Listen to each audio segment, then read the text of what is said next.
Hindi sinasadyang mapindot ni Jam. Mabigat ang ulo ko. Galing kami sa party ng mga kaopisina. Tawanan, inuman, kantahan, lahat kompleto. Pero ngayon, nandito ako sa kama, nakahiga, nakatitig sa kisame habang hawak ang cellphone. Madilim ang kwarto pero may liwanag mula sa screen.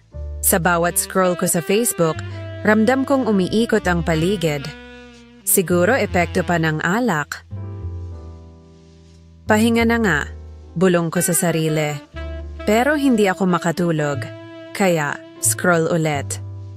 At doon ko siya nakita, si Tommy.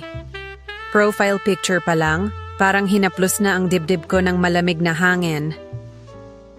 Ang paborito kong ngiti niya, nakangisi, parang may alam na sikreto. Pinindot ko ang profile niya. Nag-scroll ako sa mga lumang post niya hanggang sa umabot ako sa 2018. At ayon, mga beach photos, hubad ang dibdib, umuusok ang init kahit nasa screen lang. Hindi ko na malayang nakalapit na ang mukha ko sa cellphone tapos nangyari. Double tap. Like. Parang biglang nahulog ang kaluluwa ko sa sahig. Putek. Napabulong ako habang mabilis na nag-unlike. Pero huli na ang lahat. Alam kong huli na. Kasi kahit lasing ako, alam kong nakatanggap na siya ng notification. At hindi nga ako nagkamali. Ilang segundo lang, nag-vibrate ang phone ko. Message from Tommy. Tommy. Uy, gising ka pa pala? Napakagat ako ng labi. Bakit parang may init na biglang gumapang sa batok ko? Hindi ko pa rin sinasagot, pero nag-type na ulit siya. 2018? Jam? Talagang dun ka nagbabad, ha? Message niya. Ayoko pa sanang mag-reply, pero ang mga daliri ko parang may sariling buhay. Lasing lang. Sagot ko. Pero bago ko pa mapindot ang send, nagbago ako ng isip. Parang masyadong defensive. Binura ko at nag-type ng bago. Nag-scroll lang. Sagot ko sa kanya. Mabilis ang balik niya. Nag-scroll lang. Hanggang sa umabot ng 5 taon? Sagot niya. Hindi ko alam kung dapat ba akong mahiya or matawa. Kaya ang ginawa ko, pinura ko lahat ng draft na sagot at simpleng nag-type, gusto mo ba akong makulong? Bigla naman siyang nag-reply, depende, sa anong selda mo ako ikukulong? Parang biglang uminit ang paligid. Yung tipong kahit malamig ang aircon, para kang nasa ilalim ng araw. Ramdam kong namula ang pisngi ko. Nag-type ulit siya, pero okay lang. Natuwa lang naman ako. Huminga ako ng malalim, pilit na kumakalma. Pero sa totoo lang, parang may kung anong kumukuryente sa mga ugat ko. Kaya nag-reply ako, wala ka bang balak matulog? Sumagot siya, ikaw? Matutulog ka na ba? Napangiti ako at nag-reply lang, wala pa rin. Good. At least gising ka pa para marinig mo to, sagot niya. Napakunot ang noo ko. At tinanong siya, marinig alin? Sumagot, si Tommy, kung gaano kalakas ang tibok ng dibdib ko ngayon. Hindi ko alam kung anong isasagot, kaya nagbiro na lang ako.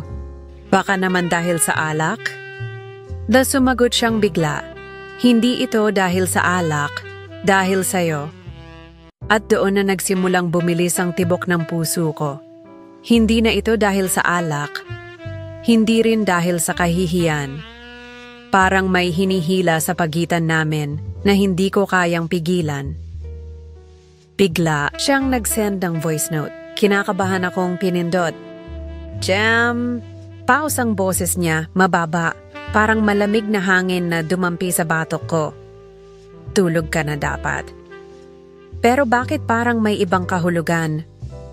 Sumagot lang ako, kung ayoko. Sagot niya, hindi ko naman sinabi na ayaw ko rin. May ilang segundong katahimikan. Pareho kaming nakatitig sa screen, naghihintay kung sino ang unang babasag ng tensyon. Pero ako na ang bumigay.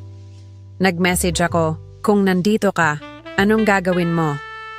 Matagal bago siya nag-reply, pero nang dumating ang mensahe, parang humigop ng hangin ang buong katawan ko.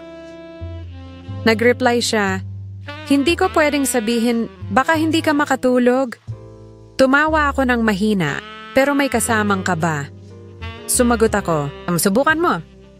Reply niya sa akin, ipapakita ko na lang. Mabigat pa rin ang ulo ko mula sa inuman kagabi, pero mas mabigat ang iniisip ko ngayon. Hindi ako mapakali buong umaga. Hindi dahil sa hangover, kundi dahil kay Tommy. Nag-text siya kaninang madaling araw. Kape tayo mamaya, 3 p.m. sa may likod ng pabrika. Walang emoji, walang dagdag na salita, pero parang may dalang utos. At heto ako ngayon, 3:00 ng hapon na. Nakaupo sa isang sulok ng kapihan, hawak ang malamig na kape na parang hindi ko man lang natitikman. Pumapasok si Tommy. Suot niya simpleng puting polo, pero para bang niluto siya ng araw buong umaga. Kuminang ang balat, kumintabang ngiti. At ang pinakamasama, alam niyang gwapo siya. Late ka, sabi ko.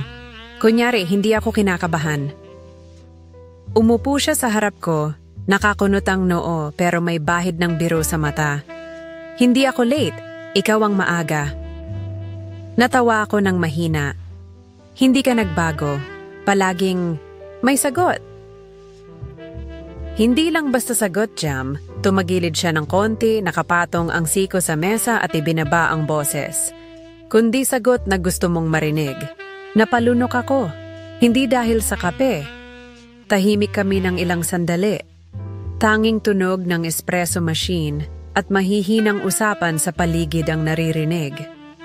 Pero para sa akin, parang kami lang ang tao sa buong kapihan. Naalala mo ba yung 2018? Tanong niya bigla, bahagyang nakangisi. Pinandilatan ko siya. Huwag mong simulan. Bakit? Hindi ba natin dapat pag-usapan kung bakit ka nag-time travel sa profile ko kagabi? Kumindat siya. Tapos napindot mo pa talaga yung puso. Hindi sinasadya? Sagot ko agad. Sigurado ka bang hindi sinasadya o hindi mo lang sinadyang pigilan? Nanlamig ang kamay ko kahit mainit ang kape. May kung anong kuryente sa pagitan namin. At bago pa ako makasagot, may dinukot siya sa bulsa at inilabas ang susi ng kotse. Tara, labas tayo, sabi niya. Parang hindi nag-aalok kundi nag-uutos. Makalipas ang 5 minuto, nasa loob na kami ng kotse niya. Tahimik lang kami habang binabaybay ang kalsada, pero hindi mapakali ang dibdib ko. Ang lamig ng aircon, pero may apoy sa balat ko. Habang nakahawak ako sa seatbelt, napansin kong bahagyang lumapit ang kamay niya sa pagitan ng mga upuan. Para bang nag-aabang, naghihintay kung sasadyain kong abutin. Hindi ako kumikilos, pero ramdam kong tumataas ang init sa loob ng sasakyan. Jam, tawag niya sa akin mababa at malalim ang boses. Bakit ang tahimik mo? Wala. Iniisip ko lang, bakit tayo biglang nagkape? Sagot ko, nakatingin sa labas ng bintana. Hindi ako nagkape para sa kape, halos pabulong lang, parang lihim. Paglingon ko, masyado na siyang malapit. Yung tipong halos maramdaman ko na ang hininga niya sa gilid ng leeg ko. Bahagya niyang inilapat ang palad niya sa hita ko. Magaan, parang tanong kung pwede ba. Hindi ako sumagot, pero hindi ko rin tinabig ang kamay niya. At doon ko naramdaman kung gaano kabigat ang bawat segundo. Jam. Dahan-dahan niyang hinaplos ang laylayan ng palda ko, pero huminto bago pa umangat. Sabihin mo lang kung ayaw mo. Hindi ako sumagot, tumingin lang ako sa kanya. At sa pagitan ng titig namin, may mga salitang hindi nasasabi, pero ramdam naming pareho. Okay, mahina niyang sabi, at mas lalo niyang hinigpitan ang hawak sa manibela, parang pinipigilan ang sarili. Tahimik kami ulit, pero hindi na yon katulad ng kanina.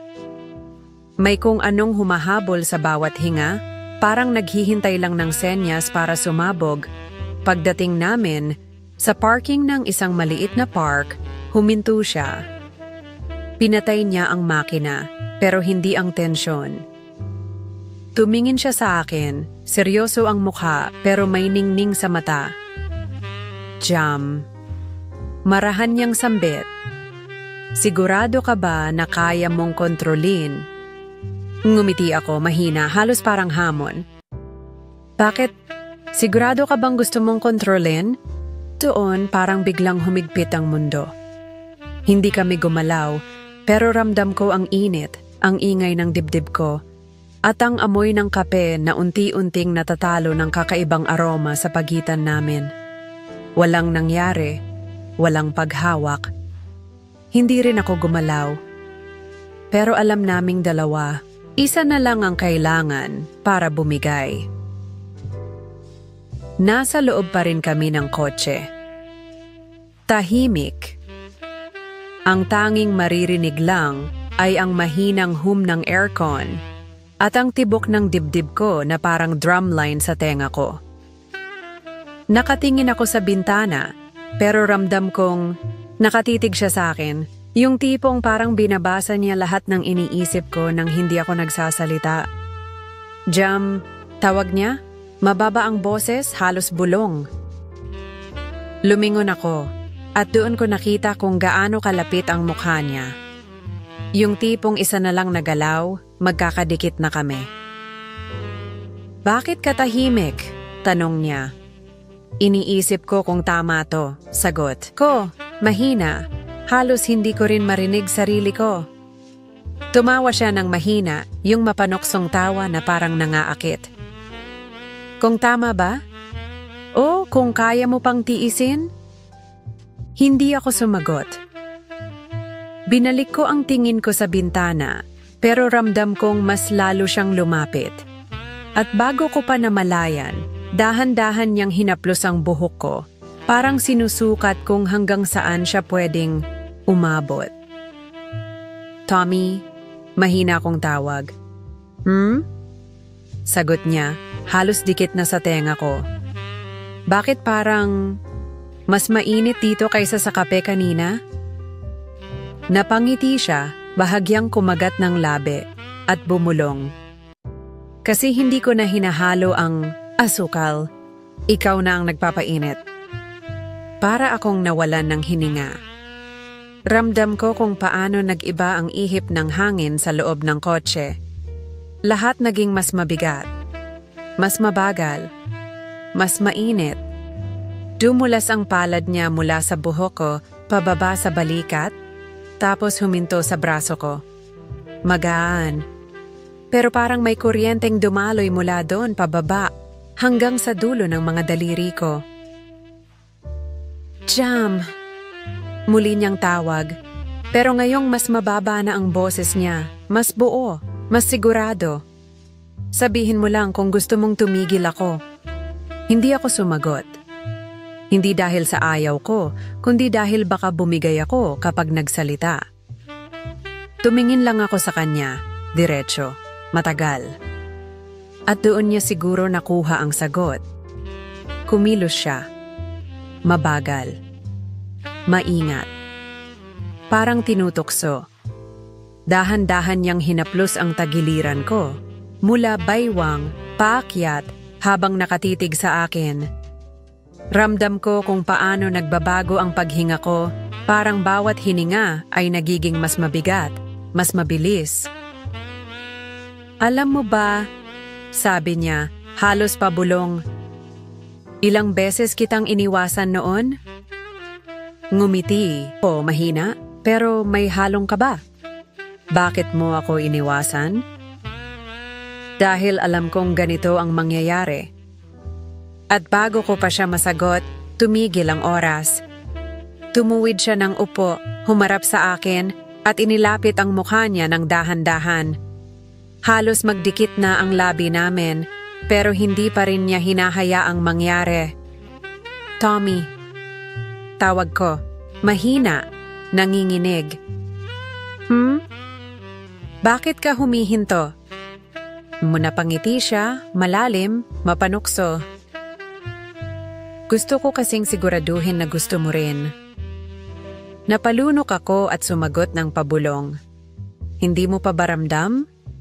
At doon niya ibinaba ang lahat ng pag-aalinlangan.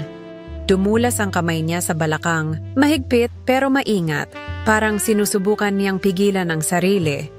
Pero nang maramdaman kong hinila niya ako ng bahagya palapit, halos mawala ako sa upuan. Tumagilid ako para humarap sa kanya at sa isang iglap, ang distansya naming dalawa ay nawala. Ramdam ko ang init ng hininga niya sa pisngi ko at bago ko pa mapigilan ang sarili, napapikit ako. Hindi pa nagtatagpo ang labi namin pero parang nagliliyab na ang paligid. Jam, tawag niya ulit, pero ngayong parang utos na, hindi tanong. Kapag humawak ako ngayon, hindi na kita bibitawan. Bumukas ang mata ko, tinitigan siya, diretso, walang paligoy, at doon mahina akong tumango. At doon nagsimulang mabasag ang katahimikan. Hindi pa man nagtatagpo ang labi namin, pero ramdam ko na kung saan papunta to. At alam naming dalawa, wala nang atrasan. Tahimik sa loob ng kotse. Tanging maririnig lang ay ang mahinang ingay ng aircon at ang mabilis naming paghinga. Nakatitig kami sa isa't isa, parang dalawang sundalong hindi makapagpasya kung sino ang unang aatake. Jam. Tawag niya ulit, mababa ang boses, halos parang paos na bulong. Sagot ko, hindi inaalis ang tingin sa kanya. Sigurado ka ba? Hindi ako sumagot. Sa halip, marahan kong hinawakan ang kamay niya na nakapatong pa rin sa hita ko. Parang nagdikit ang dalawang alon na sabay sumabog ang alingaw-ngaw. Dumulas ang palad niya mula hita ko, umakyat sa baywang at huminto sa gilid ng katawan ko. Hindi siya nagmamadali, parang sinusukat bawat segundo, bawat galaw, bawat hinga. Alam mo ba, Jam, bulong niya. Kanina pa ako nagpipigil. Napangiti ako ng mahina, pero may halong kaba. Bakit mo pinipigil? Dahil kapag bumigay ako, wala nang balikan. Bahagya akong yumuko, inilapit ang mukha ko at bumulong pabalik. Kung sabay tayong bumigay? At doon na nawala ang pagitan naming dalawa. Unti-unti, parang mabagal na alon sa dagat, inilapit niya ang mukha niya sa akin. Ramdam ko ang init ng hininga niya, halos marinig ang tibok ng dibdib niya. Hindi pa nagtatagpo ang labi namin, pero para bang may kidlat na dumaan sa pagitan naming dalawa, bigla siyang kumilos, hinawakan ang bewang ko, at marahang hinila ako palapit. Napasinghap ako, hindi dahil sa gulat, kundi dahil sa biglang init na dumaloy mula balikat pababa. Tommy, hindi mo na ako tinatanong kung pwede. Ngumiti siya, mapanukso. Hindi ko na kailangan. Binasa ko na sagot sa mga mata mo. Doon niya ibinaba ang lahat ng pag-aalinlangan. Marahan, niyang inilapat ang labi niya sa pisngi ko, hindi halik na puno ng pagmamadali, kundi halik na parang lihim na matagal nang tinatago. Napapikit ako, hinayaan ang sarili kong madala ng alon. Humigpit ang hawak niya sa baywang ko, habang ang kabilang kamay niya ay marahang dumapo sa batok ko. Parang tinutulak akong manatili sa pagitan ng yakap niya. Jam, bulong niya sa mismong tenga ko, mainit, mabigat. Ang tagal kong hinintay ito. Ramdam ko kung paano umikot ang mundo ko. Wala na ang ingay ng kapihan, wala na ang trapiko sa labas, wala na ang lahat maliban sa tibok ng puso naming dalawa. Bahagya siyang umatras. Tinitigan ako. Seryoso. Malalim. Huling tanong, sigurado ka bang kaya mong dalhin to? Tumingin ako pabalik diretso sa mata niya, walang alinlangan. Tommy, baka nga ikaw, hindi mo kayanin? Parang iyon ang hudyat. Hindi na kami naghintay pa. Marahan niyang hinila ang katawan ko palapit, halos mapalapit ang dibdib ko sa kanya. At doon na nagsimulang sumikip ang oras, parang bawat segundo ay sinasadya.